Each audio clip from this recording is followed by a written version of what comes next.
Hi, my name is Naomi Hughes. I am a school library media specialist participating in the Research Experience for Teachers program, summer of 2025 through Mayo Clinic. My project this year was to develop a book recommendation engine that specifically focuses on books that have representation of characters with disabilities and characters with mental health issues, characters on the spectrum, those sorts of things.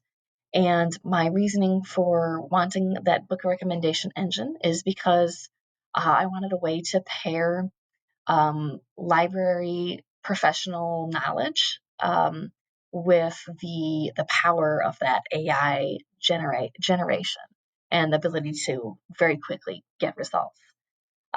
So the first thing I did to create this project was to build a database of books because my idea involved curating a specific list of books with good representation of those issues.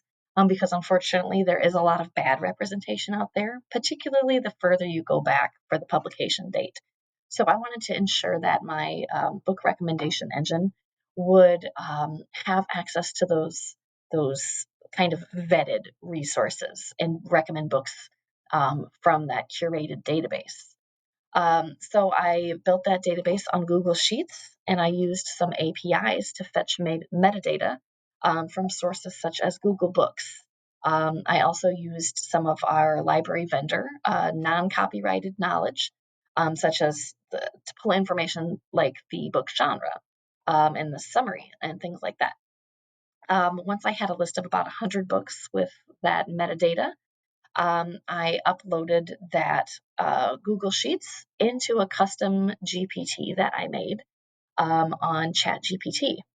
And as you'll see in the challenges section, one of the things that I learned a lot about from this project is how important those instructions are. So I worked a lot with tweaking how YARN, the Youth Archive for Representation and Neurodiversity, how that generates those recommendations and what it looks at, how broadly or narrowly it searches. So when I built it, I had intended it for it to only pull information from my curated database, but that ended up being too limited.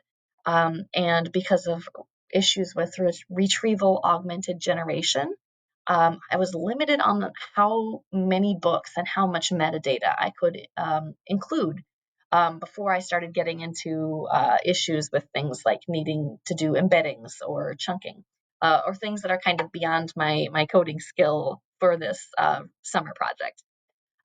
So what I did instead was I kind of made it a blended GPT to where it's going to first check for a good match for whatever the user is asking in my curated database.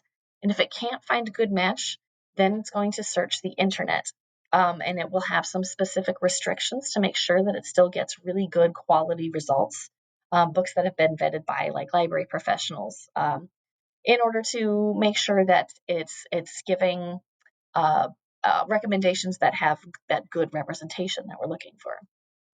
Um, and I will show it to you here.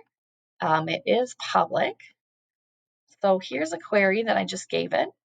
I said, tell me some sweet romantic young adult books with neurodiverse representation. And it gave me these results here. And these are all books from my database. And here it links to the professional reviews. It gives a quick summary. So works just as I had intended. So I'm really happy with that, and I intend to continue um, working on it and seeing some different ways it can be utilized in my field. Um, as you can see in the classroom section, I was also inspired by this to create a AI literacy unit for the schools that I oversee, so that they can kind of benefit from those skills, which I think will become more and more important the further they go in school and as they get into the workforce. So huge thanks to Mayo, to Dr. Kevin Peterson, to Nancy Van Erp, and to everyone who helped make the research experience for teachers and this project possible. Thank you.